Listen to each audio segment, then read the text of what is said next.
ಭಾರತೀಯ ಮೂಲದ ಗಗನಯಾತ್ರಿ ಸುನಿತಾ ವಿಲಿಯಮ್ಸ್ ಕಳೆದ 9 ತಿಂಗಳಿಂದ ನಿರಂತರವಾಗಿ ಬಾಹ್ಯಾಕಾಶದಲ್ಲಿ ಉಳಿದಿದ್ದಾರೆ. ಹಾಗಾದರೆ ಯಾವ್ಯಾವ ಸಮಯದಲ್ಲಿ ಏನೇನಾಯಿತು ಅನ್ನುವಂತಹ ಟೈಮ್ ಲೈನನ್ನು ನೋಡೋಣ ಬನ್ನಿ. 2020-24 ಜೂನ್ 5ರಂದು ಸುನಿತಾ ವಿಲಿಯಮ್ಸ್ ಹಾಗೂ ವಿಲ್ಮೋರ್ ಅವರೊಂದಿಗೆ ಬೋಯಿಂಗ್ ಸ್ಟಾರ್ಲೈನರ್ ಬಾಹ್ಯಾಕಾಶ ನೌಕೆ ISSಗೆ ಹೊರಟಿತು.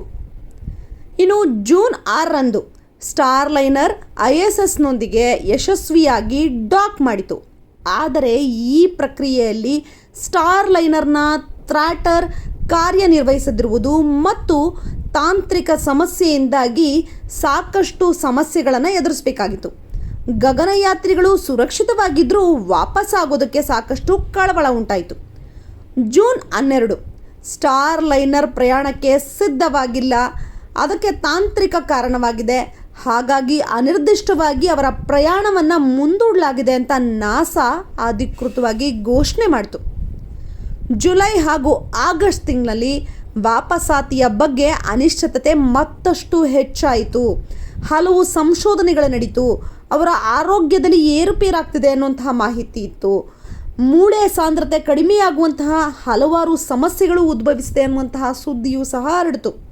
ಇನ್ನು ಸೆಪ್ಟೆಂಬರ್ ತಿಂಗಳಲ್ಲಿ ಸುನಿತಾ ISS ಕಮಾಂಡರ್ ಆಗಿ ಅಧಿಕಾರವನ್ನು ವಹಿಸಿಕೊಂಡ್ರು.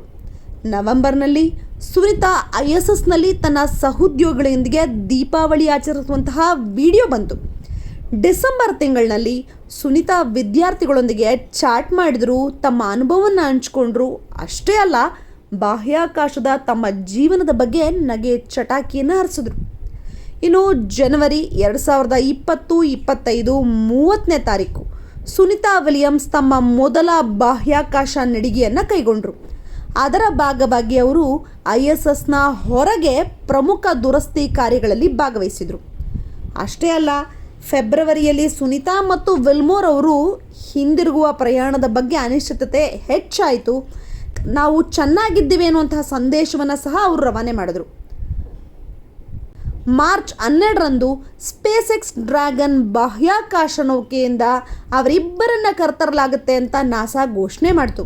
ಇನ್ನು ಮಾರ್ಚ್ 16 ಕ್ರೂ ಡ್ರ್ಯಾಗನ್ 10 ಬಾಹ್ಯಾಕಾಶ ನೌಕೆ ISSನೊಂದಿಗೆ ಯಶಸ್ವಿಯಾಗಿ ಡಾಕ್ ಆಯಿತು. ಇನ್ನು ಮಾರ್ಚ್ 17 ಸುನಿತಾ ವಿಲ್ಮೋರ್ ಮತ್ತು ಇತರ 2 ಗಗನಯಾತ್ರಿಗಳನ್ನು ಹೊಂದಿರುವ ಡ್ರ್ಯಾಗನ್ ಬಾಹ್ಯಾಕಾಶ ನೌಕೆ ಮಾರ್ಚ್ 18ರಂದು ಭೂಮಿಗೆ ಮರಳಲಿದೆ ಎಂದು ನಾಸಾ ಘೋಷಿಸಿದೆ.